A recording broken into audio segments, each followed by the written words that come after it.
Hello everyone, question of the day series में आपका स्वागत है।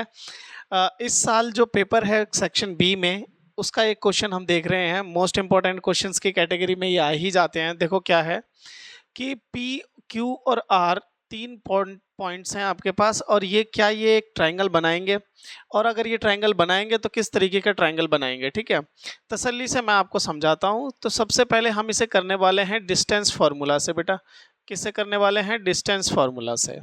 क्लियर है? डिस्टेंस फार्मूला, और डिस्टेंस जो फार्मूला होता है वो सिंपल होता है आपका, आपने कोऑर्डिनेट ज्योमेट्री में पढ़ा होगा। ठीक है ना? और चैप्टर 7 जो हमारा है उसमें ये आता है x2 माइनस x1 का square plus y2 minus y1 का होल स्क्वायर, इस तरीके से। अब आप एक एक करके p से लेके q निकालिए पहले तो p से लेके q जब आप निकालेंगे, ठीक है, तो डिस्टेंस फार्मूला यूज करेंगे तो माइनस का 5 माइनस का 1 माइनस का 5 माइनस का 1 का स्क्वायर प्लस 0 माइनस का 0 स्क्वायर ऑलरेडी है। ठीक है, ये कितना हो जाएगा? -1 और -5 और -1 माइनस का 6, और माइनस का 6 का स्क्वायर कितना होता है भाई? -6 का क्या हो जाएगा? Whole square. तो ये हो जाएगा √36, और √36 को आप 6 लिख सकते हो। क्लियर है? फिर आप Q से लेके जाओ। आप Q से कहाँ जाओगे? R पर। तो QR जब आप निकालोगे तो उसका भी डिस्टेंस फॉर्मूला से यूज कर लो।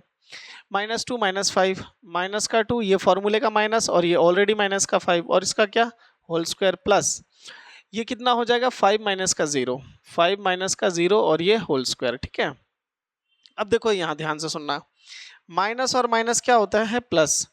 5 में से 2 गए, कितने बचेंगे? 3, और 3 का स्क्वायर होता है 9। मैं थोड़ा डायरेक्ट लिख रहा हूँ। अब 5 का स्क्वायर कितना होता है? 25। तो जब आप इसको सॉल्व करोगे तो कितना बन जाएगा? ये बन जाएगा आपका 34, √34। क्लियर है? बात समझ में आ गई? अब ऐसे ही आप P से लेके R देख लो।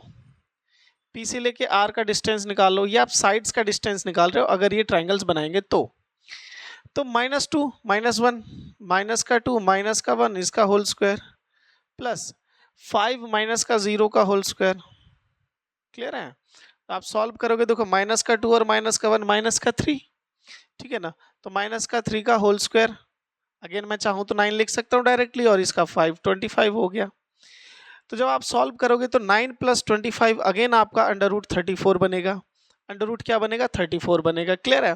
तो अब आप यहाँ पे ध्यान से देखो, किसी दो साइड का सम हमेशा तीसरी से बड़ा, मतलब किसी दो साइड का सम जो है वो बड़ा है किसी भी तीसरी साइड से। ठीक है, तो ट्रायंगल की प्रॉपर्टी ये कहती है कि अगर आपके पास PQR है, PQ और R है, तो किसी भी दो साइड का सम, ठीक है, हमेशा बड़ा होगा थर्ड साइड से।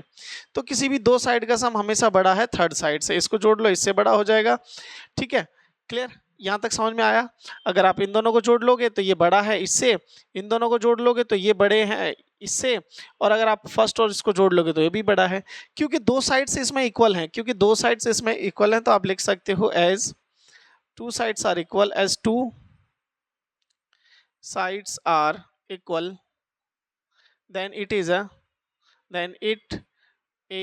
a isosceles triangle. ये कैसा ट्रायंगल है? Isosceles triangle. आप इतना लिख के आएंगे, आपको 2 मार्क्स पूरे मिल जाएंगे। इसी तरीके के और क्वेश्चंस को करने के लिए do subscribe the channel. Next में मिलेंगे, बाय।